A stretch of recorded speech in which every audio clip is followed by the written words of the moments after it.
Just great to be with you online and here in person. So many people here at Stortford that I know and love, and some of you will have been here long enough to have remembered someone called Reese Scott. Reese was one of the worship leaders back in the day. When I was 18, I was Reese's intern in South Africa in 1996. So I had a connection with him. I've known you guys over the years. Remember at things like Together at Shuttleworth, your great kindness, coming up to me. I don't know if you remember this, but coming up to me and saying, you know, I'd like to stand alongside you and act as a father. And we've had cups of tea in your VW and hung out and prayed. I really appreciate Peter and Angela and Ewan and Catherine, going back many years, worship conferences and deputizing on drums for you. I'm absolutely amazed by your bass player today, who was not only one of the world's greatest bass players, but also playing the piano. So I fully expect people to be playing at least 3 instruments next time I come. That's progress, isn't it? Barbara came up to me and she offered me some counseling a few years ago. We sat in a coffee shop and talked deeply about things. And obviously with Gareth and Al and Peter, we've been praying together, we've been talking together, we've been journeying together. So I just am so grateful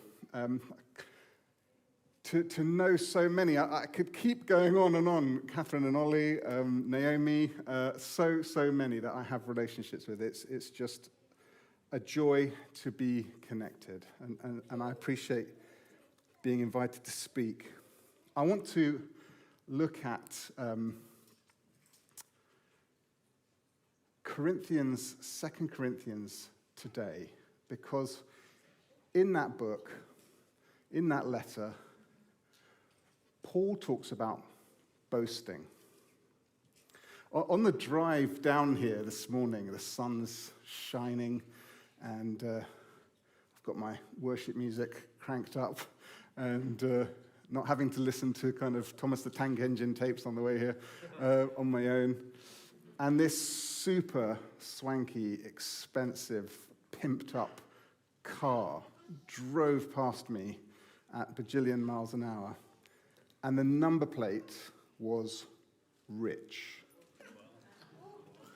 Now, I have very slightly tweaked that because I suspect one of you might have been in that car. No, I've slightly tweaked that just in case. I don't want to embarrass the driver, but the number plate amounted to Rich. And the car certainly said that. I wonder what your boast is. I wonder what your confidence is. 2 Corinthians chapter 12, 9 and 10. Let me just read a verse, and then we'll dig into it and contextualize it. So it says, "My grace is sufficient for you. My power is made perfect in weakness. Therefore, I will boast all the more gladly of my weaknesses, so that the power of Christ may rest upon me. For the sake of Christ, then, I am content with weaknesses, insults, hardship, persecution, and calamities. For when I am weak, then I am strong." When you hear news like you've just heard, when you're going through a transition, it can be a time of vulnerability, uncertainty. It's good to ask yourself, where is my confidence? What is my boast? When I read the Bible, I try to summarize each book of the Bible in one word, just so I can remember what the sort of big themes are. And I try to identify a verse which I think encapsulates that book. And so for me, 2 Corinthians would be weakness. That's the word that summarizes Paul's argument. And these verses encapsulate it. So let me tell you why I think that's so important to Paul. if Philippi, the church in Macedonia, if Philippi is the head girl, then Corinth is behind the bike shed, having a fag, saying, impress me. Paul planted the church in Corinth. You can read about that in Acts 18. He personally heard God call to him because God said to him, keep preaching. I've got more people here. He was discouraged. God came and met with him. So he had a personal call from God to be in Corinth. And he invested a year and a half with those people planting that church. He had a call of God, very supernatural. He had a deep relationship. A year and a half he had invested in them. So this isn't a letter to a group of strangers. This is a letter to dear, dear friends. And yet, Corinth isn't Philippi. Corinth is very different. Sorry if any of you are Greek, but imagine Greece as a figure of 8. There's a top half and a bottom half of Greece, and they're connected by a tiny little land bridge. And Corinth sits exactly on that land bridge. So that means if you want to go north or south in Greece, you go through Corinth.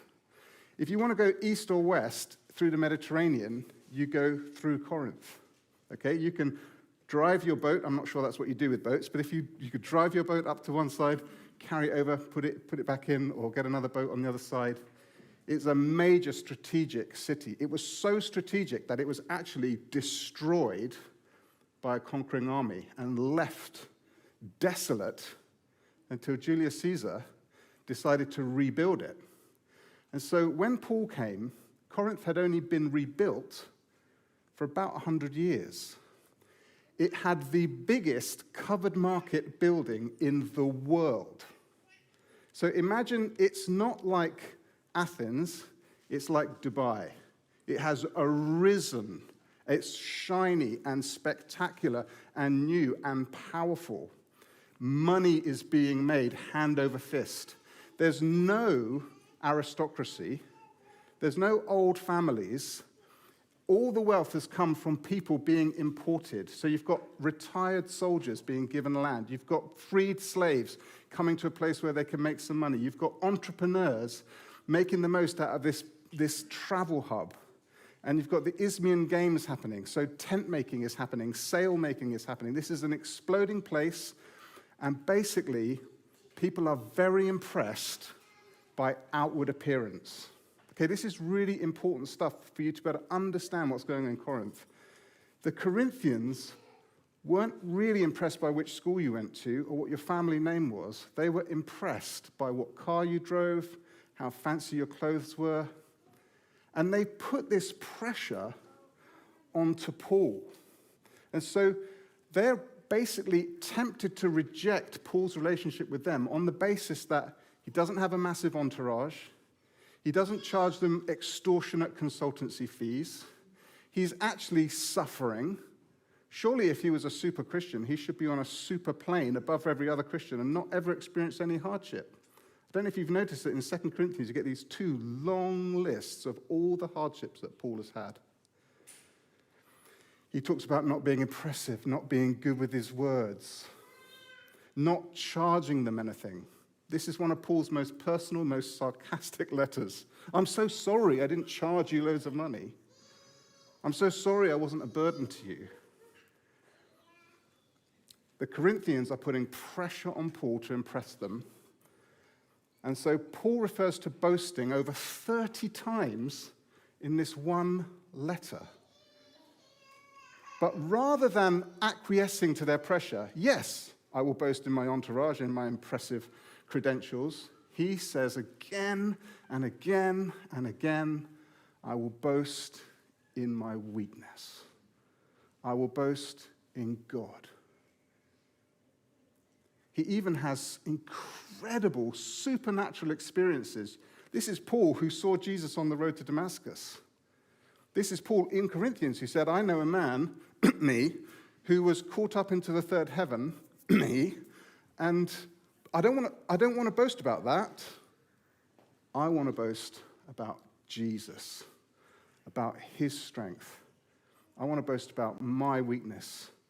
Because when I'm fully aware of my weakness, I truly rely on God's strength. Does that make sense? So where is your confidence? Boasting's all around us. I don't know if you've ever seen the film Gladiator. He rallies the troops right at the beginning. What we do in this life echoes in eternity. That's his confidence. He's imparting his confidence to his troops, saying, what you do now is of eternal significance, and on that basis, let's fight. Or Braveheart, facing the English army with just some ragtag villagers. He says, they might take our lives, but they'll never take our freedom. His boast is, because they are hired and we are free, we have a chance. And even if we die, we will die free people. That's his confidence. His confidence in his men is that they are fighting as free people who have chosen to be there for their freedom. Or to bring it a bit more up to date, you might have seen the film Taken. In the film Taken, he says, I have a very particular set of skills. I will find you, and I will kill you. His confidence is in his very particular set of skills. They happen to have kidnapped the daughter not just of some random bouncer, but of an ex-Special Forces soldier who has a very particular set of skills. Where is your confidence? Where is your boast? Just in your leaders? Just in the routines of a Sunday service before COVID? Is your confidence in your car with a number plate that says rich? Is your confidence in your education? Paul had education. Paul had connections. But his confidence was in God. He rehearsed it again and again and again. He told himself and he told them. I actually had a slight sort of wobbling confidence on the way here because last time, perhaps not last time, but one time recently when I came down to Bishop Stortford to see Peter, I had a migraine. Do you remember that? I get these types of migraine where I don't actually get a headache, but I get disturbed vision that I literally can't see, and I have to lie down until it passes. And as I was coming here, and I must admit, we were about to go into a meeting, and I was lying on your living room floor, flat out, thinking, this isn't very impressive. And as I was coming here this morning, it's bright sunlight, but the sun isn't very high, so it's coming through the trees at a certain angle, and it's causing them to strobe on the motorway. I'm going really fast past these trees, black, white, black, white, black, white, black, white, black, sunshade, sunshade, sunshade, and I could feel my eyes beginning to, and the first thing that came to my mind, this isn't going to impress anyone. If I turn up and I have to lie on the floor and say, I don't know if I'll be able to talk to you or not. I literally felt that. And I thought, of course that doesn't matter. But I had to talk myself round. And I think Paul must have had something of that. He had a thorn in his side, whatever that was. He'd been beaten. He'd been in danger from robbers, and he'd been shipwrecked. He'd been opposed. He'd been stoned. He carried the weight of the churches on his shoulder. He came in a bit, he must have felt to a far greater extent some of the insecurities that I felt. And yet he keeps saying, my confidence is in God. And I just want to encourage you. You don't need to be impressive. You don't need the elders to be impressive. You don't need the trustees or the church to be impressive. You just need God to be impressive. And God is impressive, even though the way he impresses us confounds us. We sung a song for years at City Church, talking about Jesus on the cross, saying, this is Jesus in his glory. This is Jesus in his glory, there on the cross. Let us fix our eyes on Jesus, who for the joy set before him endured the cross, scorning its shame.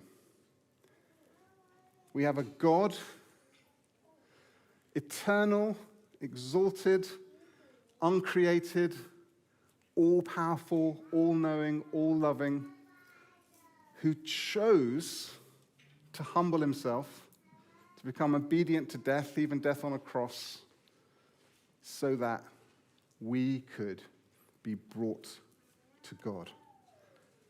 Jesus came to bring us to God. And whatever God does, he does very, very well. So that he could say on the cross, it's finished.